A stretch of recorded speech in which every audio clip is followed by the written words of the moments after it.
जय हिंद साथियों, स्वागत है आपका आरजी एग्जाम के यूट्यूब चैनल पर। हमारे भौतिक प्रदेश जो टॉपिक था वो कंप्लीट होता है और आज इसके जो महत्वपूर्ण प्रश्न उत्तर है वो हम लेके आए हैं। जो हमने पढ़ाई की थी उसके अंदर काफी क्वेश्चन सीईटी में आए थे, जैसे करेवा से संबंधित क्वेश्चन आया था, केसर की खेती, लेकिन केसर ऑप्शन में नहीं था, जाफरी लिखा हुआ था। केसर को जाफरीन कहते हैं, ध्यान रहे, ठीक है। उसके अलावा शिवालिक श्रेणी के बारे में क्वेश्चन पूछा गया था, दक्षिण के पठार से रिलेटेड बातें थी। तो वो सारे क्वेश्चन आज अपन लेके आ गए। भौतिक प्रदेश जो हमने पढ़े थे इतने दिनों से, उनको सारे को कंप्लीट एक जगह कर लिया ताकि आपको भी सहूलियत रहे कि हमें बार बार कोई क्वेश्चन आंसर को इधर से उधर ढूंढने की जरूरत ना पड़े। तो ये क्लास जो है शेयर कर देना, सब्सक्राइब कर देना, ये काम की क्लास है। और आपके जो सामने एग्जाम आ रहा है यूआरओ, उसमें भी 20 नंबर की पॉलिटी, इसके अलावा राजस्थान का भी आपके स्टार्ट हो जाएगा। 40 नंबर का जो पार्ट भी है वो भी शुरू हो जाएगा, उसके क्वेश्चन आंसर भी आपको मिल जाएंगे। ये क्लास आरपीएफ एसआई के लिए, आरपीएफ कांस्टेबल के लिए, एसएससी जीडी के लिए, रिट के लिए और सेकंड ग्रेड के लिए महत्वपूर्ण है। तो कृपया करके आप इसे शेयर करें और जितने हो सके इन क्वेश्चनों को आप देखें, क्योंकि मैंने जो वीडियो डाली है पहले, वो वीडियो एक्सप्लेनेशन के साथ डाली गई, अब उसका निचोड़ है। क्योंकि आप कितनी भी प्रैक्टिस कर लो, जब तक आप उसको अपने जीवन में नहीं उतार सकते, आप उसको हैंडल नहीं कर सकते। तो क्वेश्चन को हैंडल करना जरूरी होता है। चलो शुरुआत करते हैं आगे। पहला प्रश्न, भारत की मुख्य भूमि का अक्षांश के बीच फैला हुआ है। भारत जो है मुख्य भूमि पूछा है, सीधा ये नहीं पूछा गया है कि भारत की स्थिति अक्षांश स्थिति को बताइए, ये पूछा गया है। तो आप इसको एक बार के लिए अंडरलाइन कीजिए और ध्यान से देखिए किसने क्या कहा है। मुख्य भूमि क्या कहा है, मुख्य भूमि के लिए कहा है।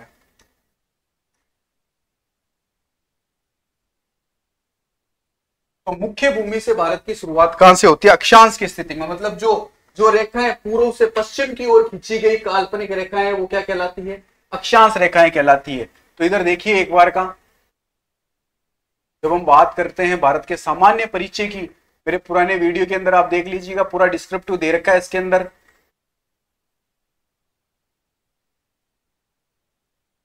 तो मैंने अलग से लिखाया था मुख्य भूमि और स्थिति के आधार पर। देखिए जो हमारे द्वीप समूह है, यहां से भारत की स्थिति शुरू हो जाती है 6 डिग्री 45 मिनट उत्तरी अक्षांश से, उत्तरी अक्षांश से यहां तक 37 डिग्री 6 मिनट उत्तरी अक्षांश, ठीक है। तो ये भारत की स्थिति है, अक्षांश की स्थिति, लेकिन इसने यहां पर डाला है मुख्य भूमि। तो इसे आपको गोला करके रखना है पेपर को सोल्व करते टाइम कि इसने क्या पूछा है, मुख्य भूमि से अक्षांश की स्थिति। तो मुख्य भूमि तो ये है, मुख्य भूमि कौन सी है? ये है, जिसे आप किस नाम से जानते हो? Cap coumarin. किस नाम से जानते हो? Cap coumarin. ये क्या है? इंदिरा पॉइंट। ये है इंदिरा पॉइंट जो 6 डिग्री 45 मिनट पर है। यहां से हमारा जो विस्तार है वो है 8 डिग्री 4 मिनट उत्तरी अक्षांश, 8 डिग्री 4 मिनट उत्तरी अक्षांश से लेकर 97 डिग्री 6 मिनट उत्तरी अक्षांश तक क्या है? भारत का विस्तार है। क्या है? भारत का अक्षांशीय विस्तार है। तो यहां से लेकर यहां तक हमारा क्या है? 8 डिग्री 4 मिनट से। यहां पर तो है इंदिरा कोल। क्या है? इंदिरा कोल। यहां पर क्या है? इंदिरा। और यहां पर आपके क्या है? Cap coumarin. क्या है? केप कोमरिन, तमिलनाडु के। ये आपको ध्यान में रखना है। तो इसमें उत्तर देख लीजिए। मुख्य भूमि की बात है तो मुख्य भूमि तो यहां से शुरू होती है। बाकी दक्षिणतम साउथ ईस्ट पॉइंट कौन सा है? 6 डिग्री 45। मुख्य भूमि से पूछ ली जाए तो केप कोमेरिन वाला उत्तर देना है। तो मुख्य भूमि से ऐसा कौन सा है? 8 डिग्री 4 मिनट, 8 डिग्री 4 मिनट उत्तरी से 37 डिग्री 6 मिनट उत्तर। देखो इसको कैंसिल मेथड से भी कर सकते हैं, क्योंकि हमें पता है भारत कौन से गोलार्ध में स्थित है? उत्तरी गोलार्ध में। तो पश्चिम वाला अपने को क्या करना है? गलत करना है। ये वैसे ही गलत हो गया, इसको कैंसिल मेथड से भी कर सकते हो। पूर्व की बात करें तो हाँ, पूर्वी गोलार्ध में, लेकिन स्थिति तो अक्षांश की पूछी गई है ना। तो इस अक्षांश के आधार पर तो आप उत्तर और दक्षिण बता सकते हो। ये पूर्व वाला भी एक बार का आप गलत कर सकते हो।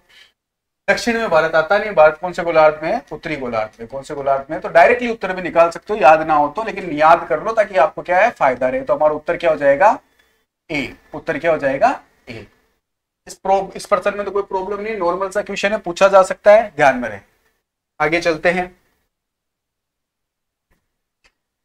भारत का देशांतरी विस्तार। देखो कोई भी प्रश्न का उत्तर देना हो ना, तो जो उसके अंदर मुख्य बात लिखी गई है उसको आप अंडरलाइन करो। जैसे सत्य असत्य छांटते हो ना, तो आप पहले सत्य उसको गोला करके सत्य छांट लो, ठीक है। वैसे ही भारत का देशांतरी विस्तार है, तो इसको क्या कर लिया आपने, अंडरलाइन कर लिया। अंडरलाइन करने से आपका फोकस जो होता है सीधा उस जगह होता है कि आपको प्रश्न का उत्तर देना क्या है। आगे देखिए, हम बात करते हैं भारत के देशांतरी। तो देशांतरी रेखाएं जो पूर्व से पश्चिम की ओर खींची जाती है, पूर्व से पश्चिम की ओर खींची जाती है। तो अब इसको अपन देखते हैं, देखें तो इधर देखिएगा,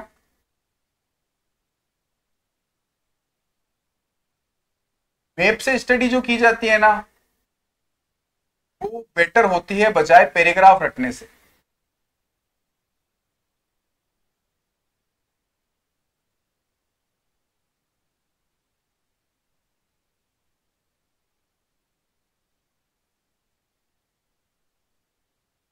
देशांतर रेखाएं जो पूर्व से पश्चिम की ओर खींची जाती है, जो समय मानक का कार्य भी करती है।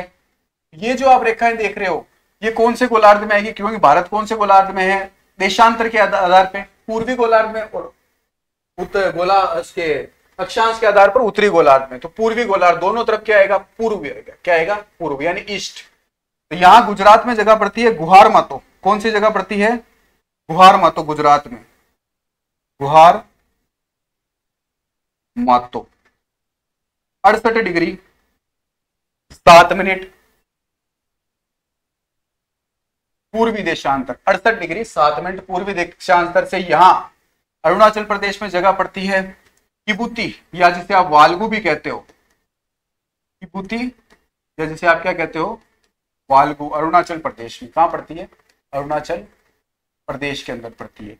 93 डिग्री 25 मिनट पूर्वी देशांतर। ऐसा ऑप्शन कहां दिखाई दे रहा है, ये ईस्टर्न लिखा हुआ है, ठीक है। क्या लिखा हुआ है, ईस्टर्न। तो इसको आपके पहले तो सब में ईस्टर्न लिखा हुआ है, तो इसमें कैंसिल मेथड लगेगा नहीं पहले की तरह। तो इसको याद करना है, तो क्या 68 डिग्री 7 मिनट पूर्वी देशांतर पर कौन सा बिंदु है हमारा, गुहार मातो, गुजरात में। अब सरकरिक भी उत्तर देते हैं इसका, लेकिन सरकरिक जो है वो एक दलदली भूमि है। यहाँ पर कच्छ के रण के आसपास में एक दलदली भूमि है, पाकिस्तान और भारत के बीच में विवाद भी अपने सरकरिक विवाद। तो 68 डिग्री 7 मिनट से 97 डिग्री 25 मिनट, तो 68 डिग्री 7 मिनट से पूर्वी देशांतर से 97 डिग्री 25 मिनट पूर्वी देशांतर। इसके अलावा कोई ऑप्शन है नहीं, तो कौन सा उत्तर हो जाएगा, ये ए उत्तर हो जाएगा। और सामान्य परिचय वाली क्लास में आप इसको डिस्क्रिप्टिव देख सकते हो, कौन सी अक्षांश रेखा है। आप तो ये ध्यान में रखो, मारवाड़ी भाषा के हिसाब से जो आडी खींची गई रेखा है वो क्या है, अक्षांश, ठीक है। आडी खींची गई रेखा है अक्षांश, और जो ऊपर की तरफ ऐसे आ रही है रेखा है वो कौन सी है, देशांतर। कौन सी है, देशांतर। इतना सा ध्यान में रखना। आगे चलो, कर्क रेखा गुजरती है, कर्क रेखा गुजरती है। ये देखो एकदम सिंपल सा क्वेश्चन पूछ लिया, कर्क रेखा कहां से गुजरती है। ये भी मैंने अलग से वीडियो बना रखा है कर्क रेखा के लिए भी।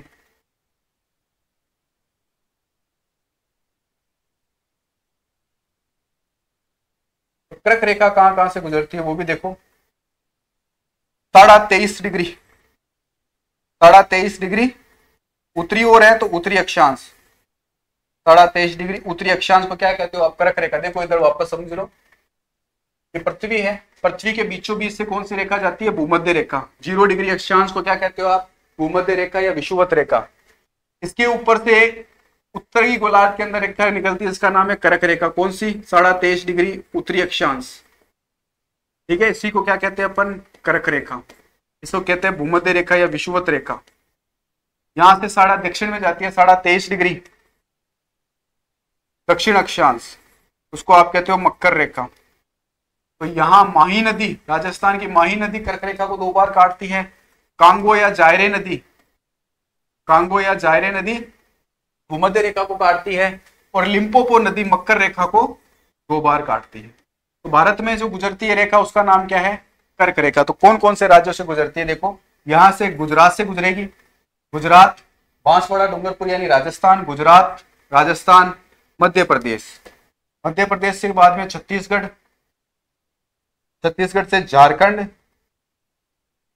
पश्चिम बंगाल, फिर यहां त्रिपुरा, और आगे जाएगी मिजोरम। तो कहां कहां से गुजर रही है, एक तो जा रही है गुजरात से, राजस्थान के दक्षिण में यानी बांसवाड़ा से और डूंगरपुर से, यहां मध्य प्रदेश से यानी एमपी से, यहाँ छत्तीसगढ़, छत्तीसगढ़ से इसी के पास में झारखंड से निकलती है ये, यहां ऊपर पश्चिम बंगाल से, यहां पर मिजोरम से और त्रिपुरा से, यहां से कौन सी है, त्रिपुरा से, बांग्लादेश के ऊपर, और मिजोरम यहाँ ऊपर इसकी तरफ, यहां से मिजोरम से ये गुजरती है। तो कितने हो गए, 1 2 3 4 5 6 7 8, 8 राज्यों से गुजरती है। ठीक है, तो मध्य प्रदेश है ऑप्शन में, इसका मतलब यहाँ से गुजरती है, त्रिपुरा से भी गुजरती है, मिजोरम से भी गुजरती है, तो इसका मतलब उत्तर क्या हो जाएगा, सभी। उत्तर क्या दे दोगे आप, ठीक है, आगे चलते। सिक्किम से गुजरने वाला अक्षांश निम्नलिखित में से किससे होकर गुजरता है। ये देखो बहुत ही शानदार क्वेश्चन है, जो रटके जाते हैं उनके लिए ये बहुत खतरनाक साबित हो सकता है क्वेश्चन। सिक्किम से गुजरने वाला अक्षांश, अब देशांतर की बात नहीं कर रहा, किसकी बात कर रहा है, अक्षांश की बात कर रहा है। कहां से गुजरेगा, आपको मेप, ये क्वेश्चन रटने से हो जाएगा क्या, ये सिर्फ आईडीए से होगा। कैसे होगा, कि मान लो कोई अक्षांश गुजर रहा है,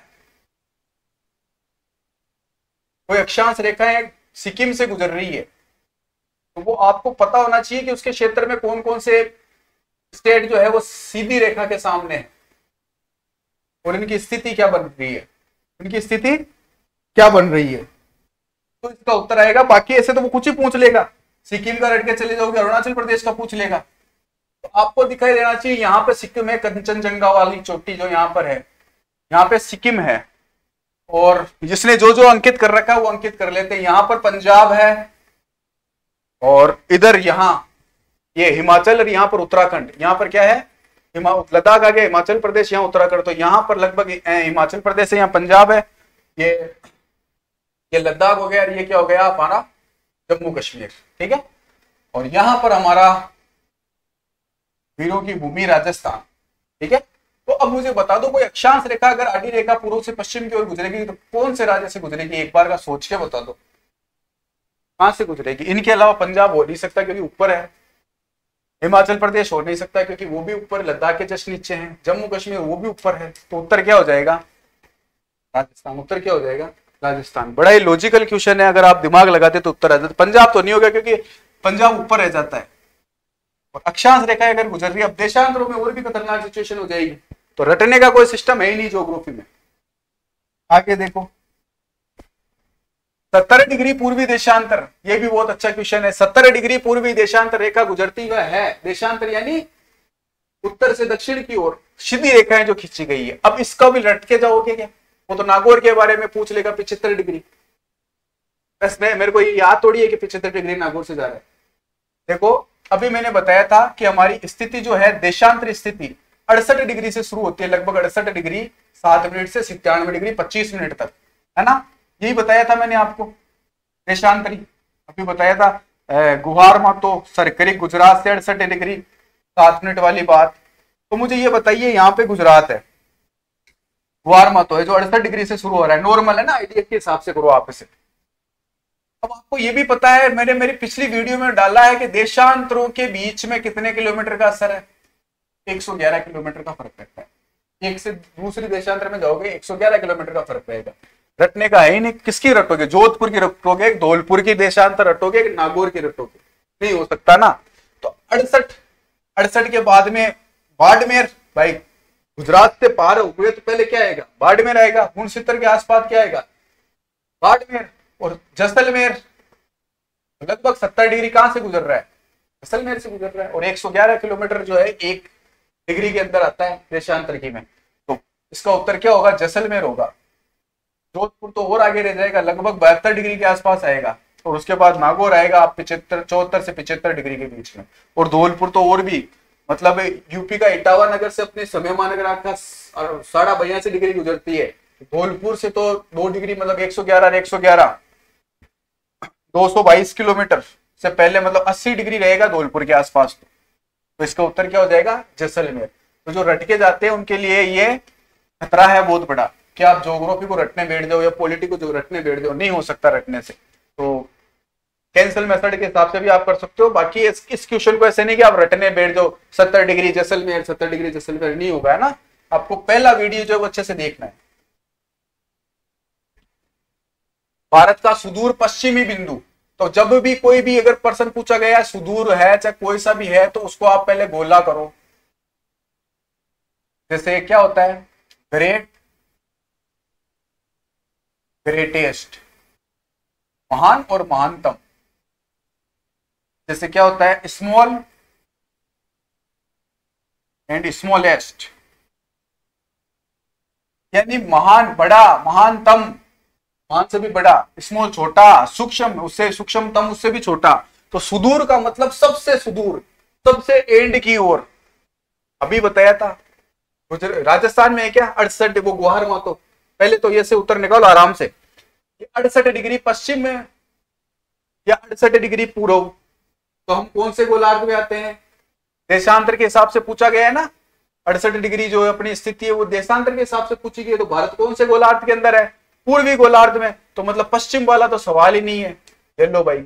फिर जो हमें पता है कि हमारा जो पश्चिमी बिंदु है वो गुजरात के अंदर स्थित है, राजस्थान में नहीं। ये उत्तर नहीं होगा, ये उत्तर होगा, बात खत्म। ठीक है।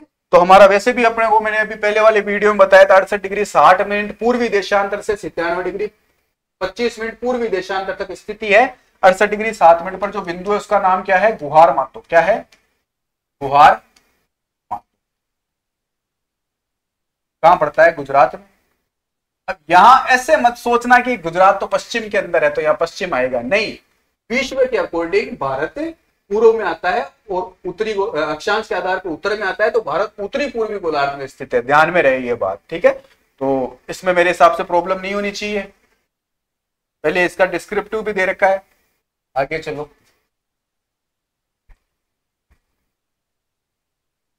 हाँ ये देखो, कौन सा अक्षांश? अंडमान निकोबार द्वीप समूह और निकोबार निकोबार देखो, बड़ा निकोबार, कार निकोबार, छोटा निकोबार, फिर दक्षिण अंडमान, मध्य अंडमान और ग्रेट अंडमान, ऐसे है। तो उनको कौन अलग करता है ना, यही पूछ रहे, पृथक करता है, पृथक करता है। तो देखो जैसे यहां पर तो है अंडमान, ठीक है। इसके बाद में स्टार्ट होते हैं निकोबार, ठीक है। तो ये तो है मध्य अंडमान, ठीक है। ये है दक्षिण अंडमान, ये उत्तरी अंडमान।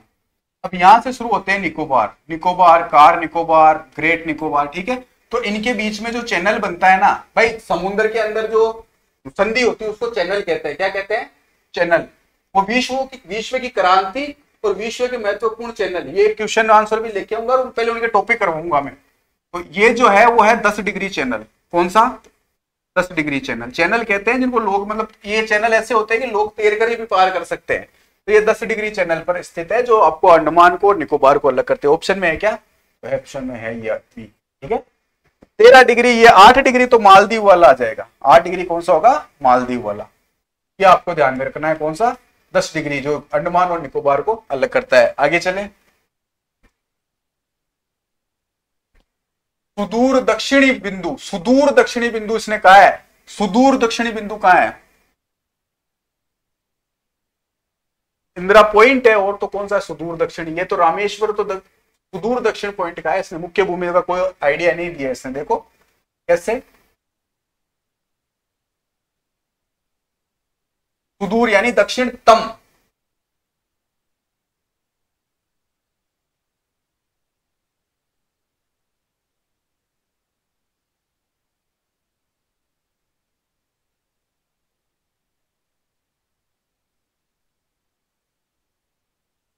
मैं चारों पॉइंट बना देता हूं, याद रख लेना।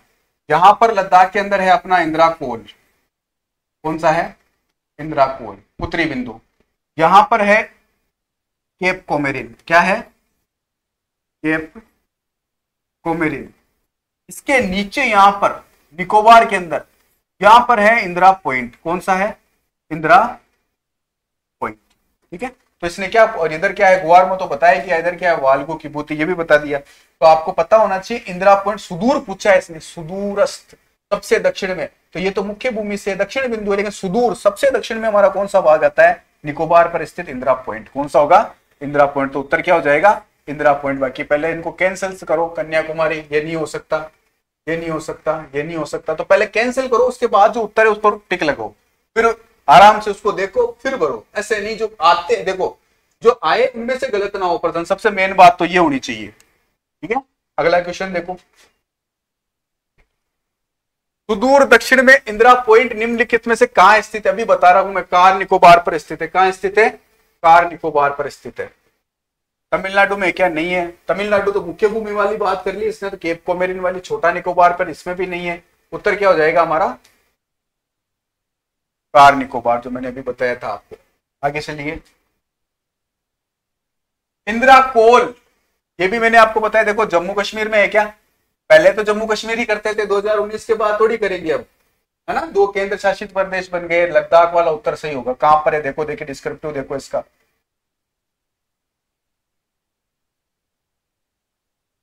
अगर पूरा पढ़ा हुआ रहता है ना, जैसे पहले अभी क्लासें ले रखी थी अपन ने, पहले क्लास ली थी, क्लास के बाद में सॉल्यूशन, ऐसे भी नहीं मैंने कि खाली मान के बना दिए पहले दे दिए, नहीं, जितना हो सके उतना पहले पढ़ लो, फिर उसके बाद आप क्या करो? प्रैक्टिस करो। तो यहां पर देखिए इसने क्या पूछा है? इंदिरा कोल। तो इंदिरा कोल हमें पता होना चाहिए कहां पर है। 97 डिग्री 37 डिग्री 6 मिनट यहां पर बताया था मैंने। ये कहां पर पड़ेगा? ये लद्दाख में पड़ेगा भाई। कहां पड़ेगा? लद्दाख में। क्योंकि जम्मू कश्मीर तो अलग केंद्र शासित प्रदेश बन गया, वो तो इधर आ गया, है ना। हिमाचल प्रदेश में है क्या? हिमाचल प्रदेश में कुछ नहीं है, तो इसको ध्यान रखो। हिमाचल प्रदेश में तो भौगोलिक भाषा के अंदर अपन शिवालिक श्रेणी की बात कर सकते हैं, और सबसे ज्यादा जो भूस्खलन की घटनाएं कहां देखी जाती है? हिमाचल प्रदेश में। क्यों? क्योंकि प्लेटें खिसकती है, इस वजह से हिमाचल प्रदेश पर इसका प्रभाव ज्यादा रहता है। अरुणाचल प्रदेश में तो क्या है? उत्तरी बिंदु थोड़ी है, यहां तो पूर्वी बिंदु है, सबसे पूर्वी बिंदु होगा। क्या नाम है उसका? किबूती। क्या नाम है? किबूती। जिसे और क्या नाम से जानते हो आप? वाल्गू। क्या जानते हो? वाल्गू। स्थिति क्या है इसकी? 93 डिग्री 25 मिनट पूर्वी देशांतर। 93 डिग्री 25 मिनट पूर्वी देशांतर, ये पूर्वी बिंदु है हमारा, और ये क्या है? उत्तरी बिंदु है। हिमाचल प्रदेश में कुछ नहीं है ऐसा। ठीक है, यहां पर तो फूलों की घाटी है, वन्य जीवों के लिए पढ़ेंगे आगे। आगे देखो, तो पहले प्रश्न में बता दिया। अब क्या? पश्चिमी बिंदु गुहार मोती किस राज्य में है? गुजरात में है, बताया था। वापस देखो,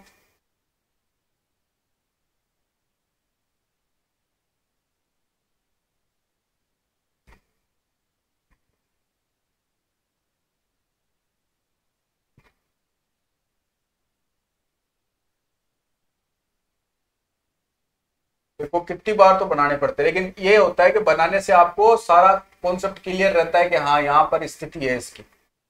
यहाँ पर है गुवार मातो 68 डिग्री 7 मिनट। यहाँ आपका भी अरुणाचल प्रदेश वाला बताया था, यहाँ लद्दाख वाला इंदिरा कोल, इधर इंदिरा पॉइंट, इधर केप कोमेरिन। तो यहाँ है गुजरात में। कहा है? गुजरात में। क्या है? पश्चिमी बिंदु गुवार मातो। स्थिति पूछ लेना, वो भी ध्यान में रख लेना। 68 डिग्री 7 मिनट पूर्वी देशांतर। कौन सा देशांतर? पूर्वी देशांतर। जम्मू कश्मीर है क्या? नहीं है। पंजाब है क्या? नहीं है। राजस्थान में कोई है क्या? नहीं है। तो क्या उत्तर हो जाएगा? गुजरात उत्तर हो जाएगा। क्या हो जाएगा? गुजरात। आगे देखिए, कौन सा देशांतरों में कौन सा भारत की प्रमाणित मध्याह्न रेखा है? ये भी अच्छा क्वेश्चन है। इलाहाबाद के नैनी गांव से, प्रयागराज से एक देशांतर निकलती है, वहां से हमारा क्या होता है? समय डिसाइड होता है भाई, है ना। अपना जो स्टैंडर्ड टाइम है वो कहां से निकाला जाता है? क्योंकि देशांतर रेखाएं क्या बताती है? समय मानक रेखाएं होती है। और अक्षांश क्या बताती है? जलवायु के बारे के अंदर बताती है। तो 82.5 डिग्री पूर्वी देशांतर। क्या हो जाएगा इसका उत्तर? 82.5 डिग्री पूर्वी देशांतर। कहां से गुजरती है? यूपी का एक गांव है, कौन सा? नैनी गांव। नैनी गांव, प्रयागराज। तो पहले इलाहाबाद के नाम से जानते थे, ये आपको ध्यान में रखना है। ये है 82.5 डिग्री पूर्वी देशांतर। ठीक है, यहां से हमारा क्या होता है? समय मानक होता है, समय डिसाइड होता है भाई। आगे चलिए, बाकी इनका कोई रोल नहीं है। 82.5 ही ध्यान में रखना है आपको। पूर्वी देशांतर कौन सी रेखा है? ये देशांतर। इसमें दे रखा है क्या कहीं पर? देखो देशांतर दे रखा है इसके अंदर। तो देशांतर रेखाएं क्या है, समय मानक रेखाएं बताती है। ये चलिए, क्षेत्रफल की दृष्टि से भारत का विश्व में देशों में कौन सा स्थान है, ये तो मैंने पहले ही बताया था, याद रख लेना, 8वां स्थान है। तो वापस देख लो, सबसे बड़ा यूएसएसआर, रूस, ये साम्यवादी की जो को अपनाता है, 1945 के आसपास में शीत युद्ध हुआ था। मतलब शीत युद्ध का मतलब क्या, सर्दियों में हुआ था क्या? सर्दियों में नहीं, ऐसा युद्ध जो भयंकर साबित हो सकता है। दोनों देश चरम सीमा पर थे, रूस और अमेरिका लड़ने वाले थे, लेकिन लड़ाई नहीं की, क्योंकि पता है दोनों को दोनों खतरनाक है। शीत युद्ध के युद्ध की संभावना तो रहती है, लेकिन होता नहीं है। था क्या, पूंजीवादी और साम्यवादी का विरोध था, कि रूस हमेशा साम्यवादी को फॉलो करता है, समाजवाद को। मतलब ऐसा कि राज्य के उत्पादन पर क्या हो, राज्य का न्यायपूर्ण तरीके से क्या हो, वितरण हो उसका। ये यहां बर्लिन की दीवार बनी थी, वो तो विश्व की अपन पॉलिटी की बात करते तब आता है। तो उस वक्त रूस के अंदर खूब सारे क्या थे, देश शामिल हुआ करते थे। फेडरेशन हो सकता है, फेडरेशन मानते हैं अपन इस चीज को। तो सबसे बड़ा जो देश है वो रूस, फिर आप हमारे कनाडा, फिर यूएसए, संयुक्त राज्य अमेरिका, क्षेत्रफल के आधार में बता रहा हूं, ठीक है ना। ठीक है, उसके बाद में चाइना, देखो ये चीन माओ, वो ये भी इसकी कंडीशन बहुत खराब थी, इतना शक्तिशाली नहीं था। माओ एक दार्शनिक व्यक्ति आया था जिसने कहा था कि अगर किसी देश का विकास करना है तो किसान को विकसित कर दो। उसने किसान के जो भी उत्पादन होता था उनको डायरेक्ट कारोबार यानी फैक्ट्रियों में ले जाया जाए। जैसे गन्ना उत्पादन हो गया, कन्फर्म है चीनी बनेगी कि नहीं बनेगी, बनेगी। तो फिर जो बीच के अंदर व्यापारी है उनको हटा दिया जाए, किसान, प्रसुविधा कृषि कहते हैं ना जिसे, तो डायरेक्ट उसका सामान कौन खरीदे, किसान खरीदे। तो अपने ही देख लो ना, 7 रुपए किलो प्याज मिलता है मार्च में, उसको स्टॉक कर लेते हैं व्यापारी और कालाबाजारी करके अभी 80 रुपए किलो बेच रहे हैं उसको। तो अगर किसी देश का विकास करना है ना तो किसान को डायरेक्ट फायदा दिया जाए। रूस, कनाडा, संयुक्त राज्य अमेरिका, चीन, ब्राजील,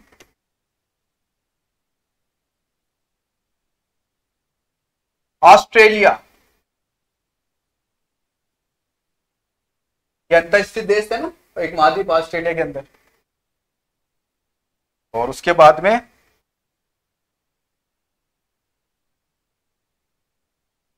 भारत।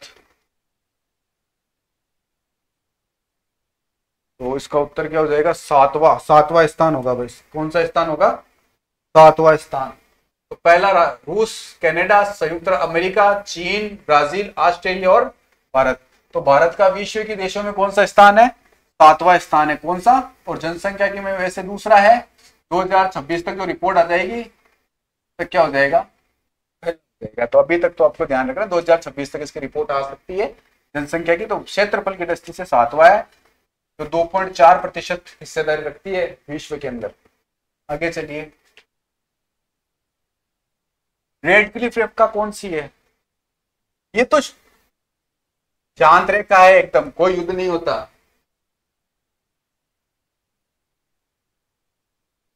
यहां पर कोई युद्ध वगैरह नहीं होता। भारत पाकिस्तान सीमा रेखा, यही तो रेड क्लिफ है। यही क्या है, रेड क्लिफ रेखा है। जो कहां से है देखिए, लद्दाख से, इसको भी मैप के हिसाब से देख लो ताकि सामने रहे बात आपके। यहां लद्दाख आ गया, जम्मू आ गया, पंजाब आ गया, राजस्थान आ गया, गुजरात आ गया। तो ये वाले जो हमारे स्टेट है वो किससे सीमा बनाते हैं, पाकिस्तान से सीमा बनाते हैं। किससे सीमा बनाते हैं, पाकिस्तान से। और इसी को क्या कहा जाता है, रेड क्लिफ रेखा कहा जाता है। भारत चीन को मैकमोहन रेखा कहते हैं, रूस फिनलैंड की कोई सीमा का नहीं है, ये शांत सीमा है। इसका उत्तर क्या हो जाएगा,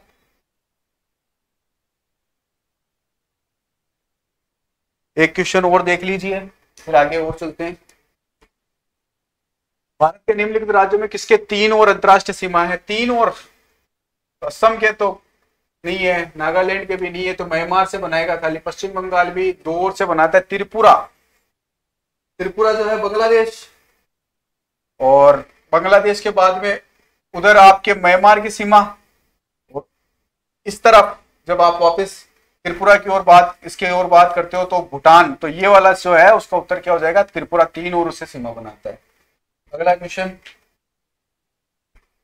मैकमोहन रेखा बता दी, भारत एवं चीन के बीच में, भारत पाकिस्तान की वो क्या कहते हो, रेड क्लिफ, इसे कहते हो मैकमोहन। ये तो दोनों ही सीमा कैसी है, ये जो है प्राकृतिक सीमा है भाई, इनका कोई नाम नहीं है, ये प्राकृतिक सीमा है, म्यांमार वाली प्राकृतिक सीमाएं। ये देखो डुरंड लाइन, ये 1% गलत हो गया, देखो डुरंड लाइन वाला, ये अफगानिस्तान लिखना है, यहाँ पे क्या लिखना है, अफगानिस्तान। अफगानिस्तान से हमारा एक केंद्र शासित प्रदेश सीमा बनाता है जिसका नाम है लद्दाख। कितनी सीमा बनाता है, 106 किलोमीटर, ये कम है ना इसलिए लिखा रहा हूँ। बांग्लादेश 4096, ठीक है, तो ये इसका उत्तर क्या हो जाएगा, डुरंड लाइन। बाकी मैकमोहन बता दी, माउंट रेखा है ही नहीं, कोई रेड क्लिफ नहीं है। उसके बाद लास्ट चलते हैं, सियाचिन हिमनद, नुब्रा घाटी पढ़ाई था, नुब्रा नदी थी,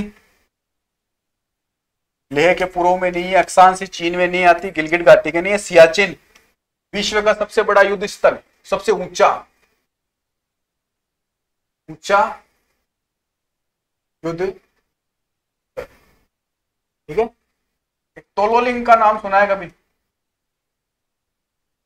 तोलोलिंग, तोलोलिंग के बारे में बताएंगे कल आपको। हमारे राजस्थान के बहुत बड़े वीर व्यक्ति दिगेंद्र सिंह चौधरी, जिन्होंने 5 गोलियां लगने के बाद में भी 43 आतंकवादियों को मारा था अकेले, वो भी चाकू से सिर्फ। कल बात करेंगे इनकी। जय हिंद, जय भारत।